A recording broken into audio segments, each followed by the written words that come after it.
ایک لڑکی تھی اور وہ بھی بادشاہ کی لڑکی. ایک بہت بڑے بادشاہ تھے، کرمان کے بادشاہ.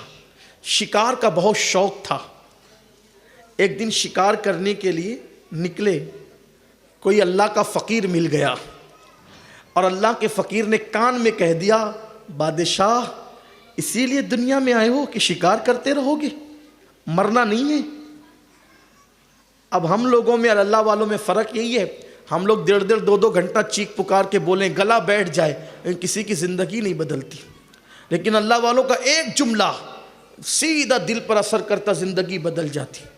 انہوں نے کان میں کہا مرنا نہیں ہے، شکار کے لیے آئے. کاش کہ آج میرا بھی یہ جملہ کسی کے دل پہ اللہ کرے اثر کر جائے. نماز کے وقت میں گھروں میں بیٹھنے والوں، مرنا نہیں ہے. تاش کے پتے کھیلنے والوں، مرنا نہیں ہے. داڑیاں مڈا کر گٹروں میں پھینکنے والوں، مرنا نہیں ہے.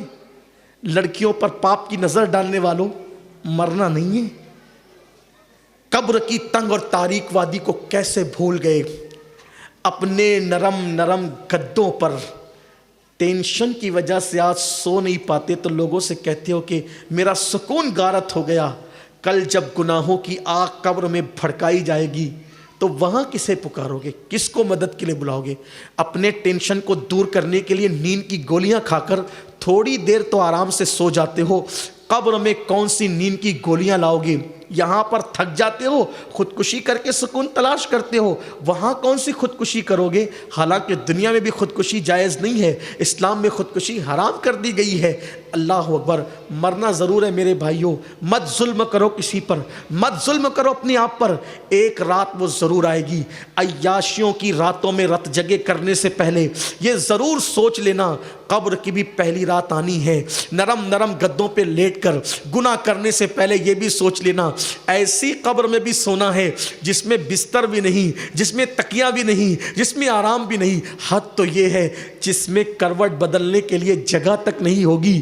اگر اللہ ناراض ہے تو قبر جہنم کے گڑھوں میں سے گڑا ہوگا، اور اس کو راضی کر لیا، زندگی کا مقصد سمجھ لیا تو پھر قبر اتنی بڑی ہوگی، جہاں تک نظر جائے گی وہاں تک قبر کشادہ کر دی جائے گی اور جنت کا بستر بچھا کر کے سلا دیا جائے گا. آؤ آؤ، اس دنیا میں ہمیشہ نہیں رہنا. ہم دنیا میں مسافر کی طرح ہے. یہ دنیا قیام گاہ نہیں ہے، یہ دنیا سرائے فانی ہے.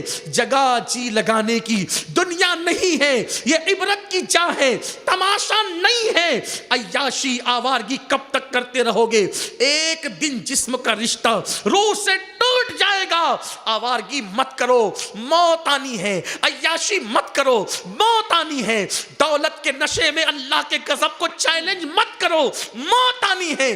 کانوں میں ایئر فون لگا کے گانے غزلیں سن کر مٹکنے والوں، جوانی ہمیشہ نہیں رہے گی. جوانی اسی کو کہتے ہیں جو آ کر کے دھوکہ دے کر کے چلی جاتی ہے. جوانی میں پاپ مت کرو، اللہ کو ناراض مت کرو. جوانی کا ٹائم پاپ کے لیے نہیں، رب کو راضی کرنے کے لیے ہے، عبادت کے لیے ہے. آؤ اسے منائے، اسے راضی کرے. بہرحال اللہ کرے کسی کے دل میں بات اترے تو اس بزرگ نے کہا، بادشاہ اے شاہ کرمان، موت نہیں آئے گی تجھے؟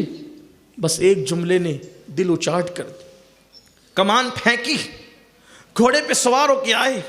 چھوٹے بھائی کو کہا، آج سے بادشاہت تمہاری ہے، میں جا رہا ہوں. لیکن وہ لوگ کتنے اچھے تھے اس دور کے.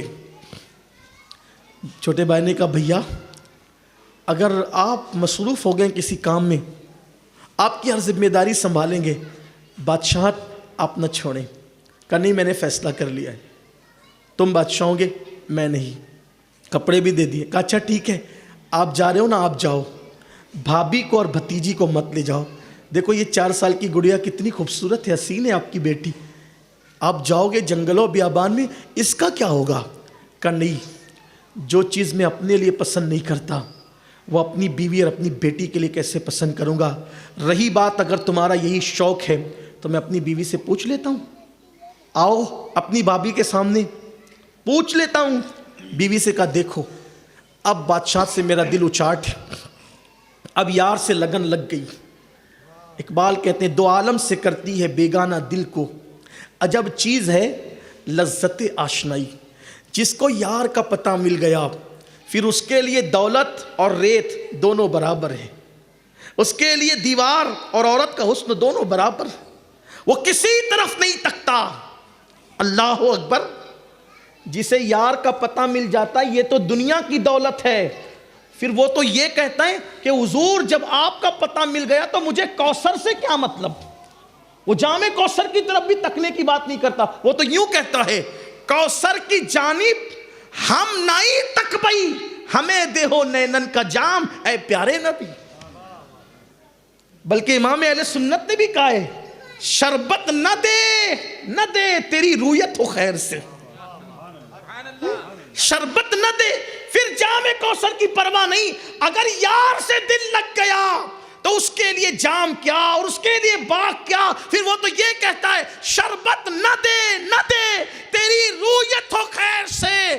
یہ شہد ہو تو پھر کسے پرواہ شکر کی ہے. یہ شہد ہو تو پھر کسے پرواہ شکر کی.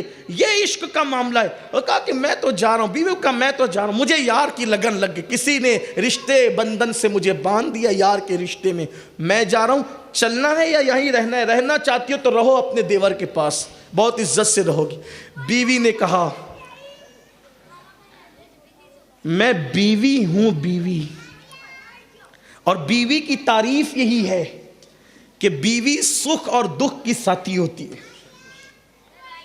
وہ فائشہ ہوتی ہے جو سکھ کی ساتھی ہے، دکھ کی نہیں. بیوی سکھ اور دکھ دونوں کی ساتھی ہوتی ہے. میں جب تمہارے ساتھ میں نے لذتیں اٹھائی ہے محل کی تو جھوپڑی کی تکلیفیں بھی اٹھاؤں گی. مجھے اس سے زیادہ راحت شوہر کے ساتھ ملے گی. میں چلنے کو تیار ہوں. جسے کہا جاتا تھا اب لوگ انہیں شیخ کرمان کے نام سے یاد کرنے لگے. میاں بیوی نے مل کے بیٹی کو خوب پڑھایا، بہت پڑھ لیا، جوان ہو گئی. ایک دن بادشاہ کا بھتیجا، اس کے بھائی کا بیٹا، جس بھائی کا انتقال ہو گیا تھا خبر بھی نہیں تھی، پتہ ہی نہیں تھا کہ کہاں ہے بادشاہ، شاہ کرمان کہاں ہے نہیں پتا تھا. انتقال ہو گیا بھائی کا، بھتیجا بادشاہ بنا. شکار کے لیے آیا، جھوپڑی دیکھی، اجازت لے کے اندر گیا تو پہچان لیا چچی کو، چچا کو، بہن کو. لیکن جیسے ہی جوان بہن پہ نظر پڑی، چچا کی بیٹی پہ، سوچا ارے یہ تو جوان ہو گئی، میری بھی شادی نہیں ہوئی، چچا سے ہاتھ مانگ لیں. ہمت نہ ہوئی تو اس طرح کہا کہ چچا آپ کے بھائی کا انتقال ہو گیا، بادشاہت پھر آپ کی طرف دینے کو تیار ہوں، لیکن آپ کو اب میں جھوپڑی میں رہنے نہیں دوں گا، آپ محل میں چلے. کہا بیٹا اس جھوپڑی میں رہنے کی لذت یار کے پیار کے ساتھ اگر تجھے پتہ چل جائے تو تو بھی یہیں آئے. وہ دنیا میں وہ نہیں ہے جو اس دنیا میں ہے. بہرحال وہ نہیں مانا تو انہوں نے بھی کہا ہم نہیں آتے. بہرحال ہمت نہیں ہوئی تو پھر ماں کو بھیجا اپنی. ماں نے آ کر سیدھے کہا کہ آپ کی بیٹی کا ہاتھ چاہیے، میرے بیٹے کو پسند آ گیا. آپ کی بیٹی دونوں ایک دادا کی اولاد ہے، چچا کے رشتے سے ایک دوسرے کے بھائی بہن بھی ہے، بڑی اچھی گزرے گی. اس جھوپڑی سے نکال کر بیٹی کو محل میں بھیج دے پھر سے. انہوں نے کہا ایک کام کریں 3 دن کے بعد آنا، سوچوں گا. ان 3 دن میں شیخ کرمان نے، اب ذرا دھیان دے خاص طور پہ خواتین بچیاں، شیخ کرمان نے سوچا کہ کیا کروں. تو جس مسجد میں نماز کے لیے جاتے تھے اس مسجد کا مؤذن بڑا نیک تھا. اس کے پاس گئے اور کہا بیٹے شادی کرو گے؟ کہا حضور میرا تو کوئی گھر ہی نہیں ہے، میں کیا شادی کروں گا؟ 2 روٹی کماتا ہوں، صبح شام کھاتا ہوں، رات دن اللہ اللہ کرتا ہوں، 2-3 گھنٹے کے لیے گھر مسجد سے نکلتا ہوں 2 روٹی کمانے کے لیے، میری شادی. کہا بیٹے اگر چاہو تو ہو سکتی. کہا کس کے ساتھ؟ میری بیٹی. حضرت آپ کی بیٹی محل میں پلی ہوئی ہے، اگرچہ آج آپ کہیں اور رہتے ہیں لیکن اس کا مزاج اونچا ہوگا، وہ برداشت نہیں کرے گی. کہا سن اگر تو چاہتا ہے تو میں اپنی بیٹی کا رشتہ تیرے ساتھ کر دوں گا.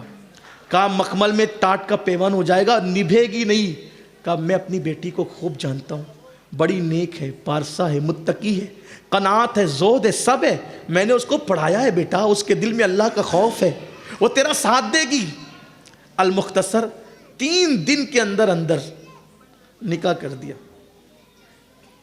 دیا. اب 3 دن کے بعد جب ان کی بھاوا جائی تو کیا ہوا وہ راز داستان رہنے دیجئے، اصل عنوان یہ ہے. نکاح کر دیا، کرائے کا مکان مؤذن کے لیے لیا اور اپنی بیٹی پر دوپٹہ ڈال کر